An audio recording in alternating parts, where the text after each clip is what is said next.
എല്ലാവർക്കും നമസ്കാരം. ഇന്ന് നമുക്ക് മുട്ടയൊന്നും ഇല്ലാതെ അതുപോലെ തന്നെ കുറച്ച് ഓയിൽ ഉപയോഗിച്ചുണ്ടാക്കാവുന്ന ഹെൽത്തി വേർഷൻ ഓഫ് മയോണൈസിൻ്റെ റെസിപ്പി കാണാം.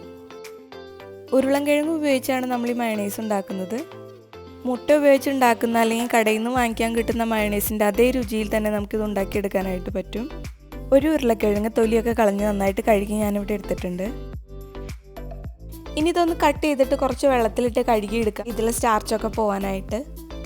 അതിനുശേഷം ഇതൊന്ന് പുഴുങ്ങിയെടുക്കണം. കുക്കറിലിട്ട് 2 വിസിലടുപ്പിച്ച് ഒന്ന് പുഴുങ്ങി ഞാനിതിവിടെ എടുത്തിട്ടുണ്ട്. ഇപ്പോൾ ഇനി നമുക്ക് മയോണൈസ് ഉണ്ടാക്കാനായിട്ട് തുടങ്ങാം. ഒരു മിക്സിയുടെ ജാറിലേക്ക് ഈ പുഴുങ്ങി വെച്ചിരിക്കുന്ന ഉരുളക്കിഴങ്ങ് ചേർത്ത് കൊടുക്കാം. ആവശ്യത്തിന് ഉപ്പ് ചേർത്ത് കൊടുക്കാം. 1/4 ടീസ്പൂൺ പഞ്ചസാര ചേർത്ത് കൊടുക്കാം. 1/4 ടീസ്പൂൺ കുരുമുളക് പൊടി ചേർത്ത് കൊടുക്കാം. 1/4 ടീസ്പൂൺ മുളക് പൊടി ചേർത്ത് കൊടുക്കാം.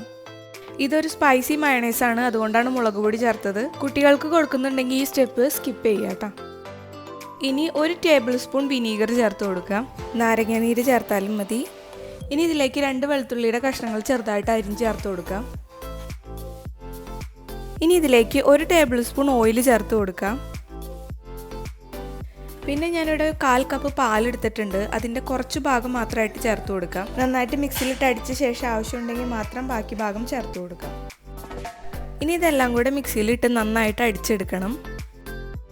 ഇതിപ്പോൾ നന്നായിട്ട് മിക്സിയിലിട്ട് അടിച്ചെടുത്തിട്ടുണ്ട്. ഈ ഒരു തിക്നെസ്സിലാണ് നമുക്കിത് കിട്ടിയിരിക്കുന്നത്.